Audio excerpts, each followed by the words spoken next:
what problems do the use of NFTs solve for games? But also directly, what are the problems with it? Because you want to say that, Andreas, and I'm not sure if we go into that later. So it would lovely if you can tell us about that. Yeah, maybe I just start here again with a little war story of my childhood, where I saw the potential or the problem solving that NFTs could bring was also in my Diablo 2 times. I played a lot back then. And I had very, very precious accounts. So every character, high level, super items. Mm-hmm. And what happened at one time, there was like this big ban wave. And basically every account was banned. And so my super expensive accounts really, I could have sold them for a lot. They were just all banned.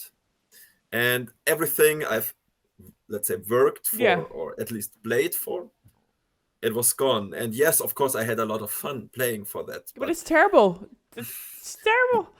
And that cannot happen. That cannot happen, at least in the same manner than it used to be. And it created a lot of anger among the players against Blizzard back at the time.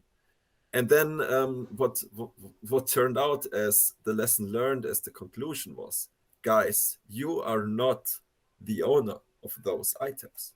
You have just the right to use them. Mm-hmm. And this is something that NFTs can change, because you are in fact not just the guy who is, or the person who is allowed to use them, but also the owner.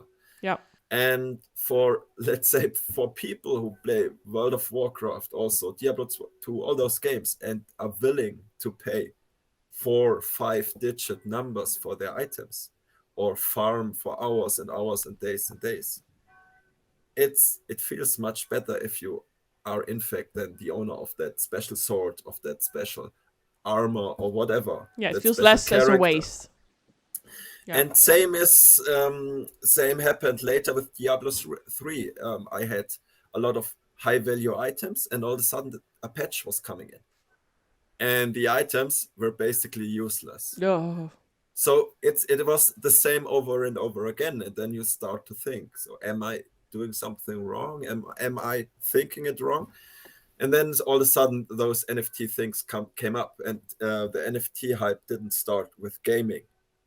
In fact, the use cases are manifold. But I would say like a few months after the NFT hype in general came, it started to jump over to the gaming market, because people realized, hey, look, there's a way that I'm in fact owning the skin of my Counter-Strike weapon, the armor of my Diablo 2 character, Diablo 3 character, whatever, or the sword of my World of Warcraft hero. Mm-hmm. And that's how the whole market evolved. And that's how this big 2022 hype came in, that I would love to talk about later on, because it's an important topic. Well, we have 30 more minutes, so let's see how far we can get.